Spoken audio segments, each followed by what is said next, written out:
Hello, thank you so much for tuning in today. As I promised that I would share with you details on what you need to know about qualifying or even applying for the Australian student visa.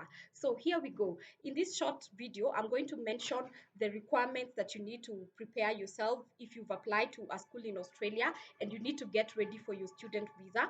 I'm also going to mention about a school where you can apply for a partial scholarship in Australia. Stick around to the end of this video.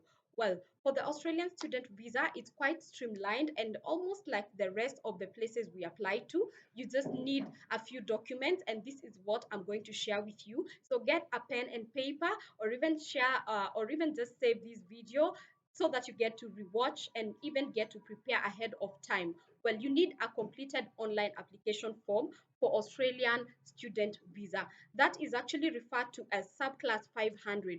Remember, I mentioned that you actually need an agency to help you apply for this, and this is the reason why. Simply because you're not able to fill in the online application form yourself, that's why it is important for you to reach out to me so I can make your dream come true and have you applying to an Australian institution, fill in the online application form for you, and then proceed to the next steps. Well, another thing you require for an Australian student visa, of course, is a passport. You'd have to have a passport. You also need a certified copy of your birth certificate. You also need to show an ID, a national identity card, or a driver license, if applicable, if that's what we use to submit your application. You also need a digital passport photo with specifications such as white background. Another thing you'd require for a student visa is a confirmation of enrollment. This is abbreviated as COE. I'm sure you've had it somewhere being mentioned.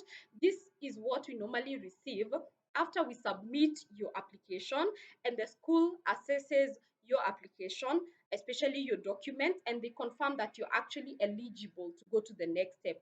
Once they respond with an offer letter, the offer is normally a conditional offer that normally expects you to fulfill the English proficiency and to accept the offer by paying an amount of money referred to as a deposit. And this amount of money is normally part of your tuition fees. All right. So once you pay that amount referred to as a deposit to accept the offer, the school responds with a confirmation of enrollment.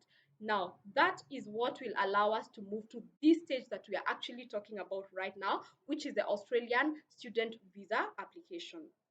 The other thing you'd actually need moving on after you provide your COE or confirmation of enrollment would have to be certified copies of academic documents.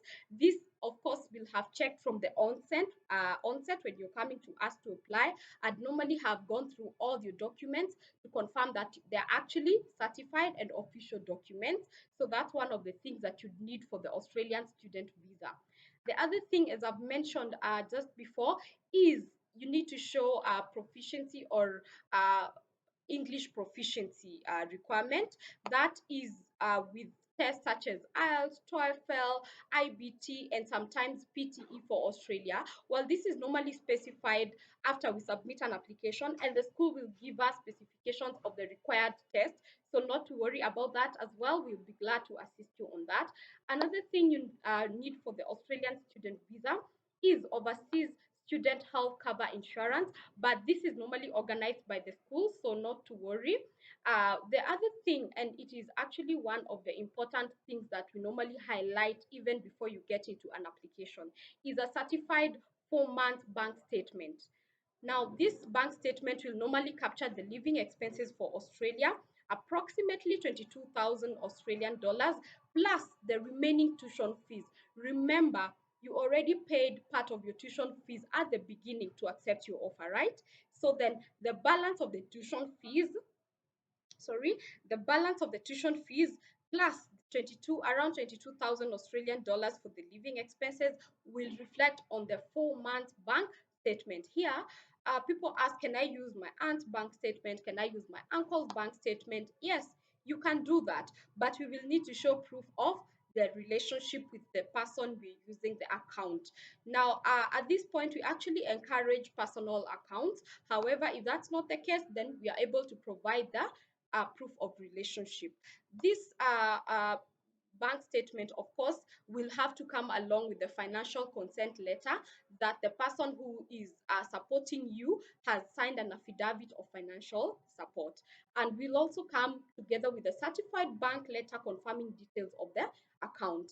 I've mentioned before that, of course, you need a certified passport or birth certificate copy to prove the sponsorship or to prove relationship of the sponsor. So in this case, the certified passport or birth certificate should be from the sponsor, the person who's sponsoring you.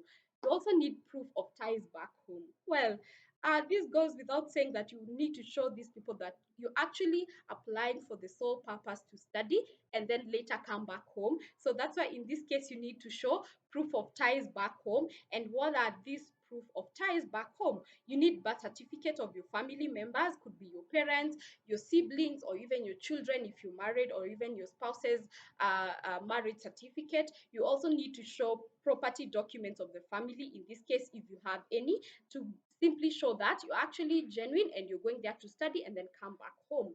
Well, the other thing and the one important thing here is the statement of purpose.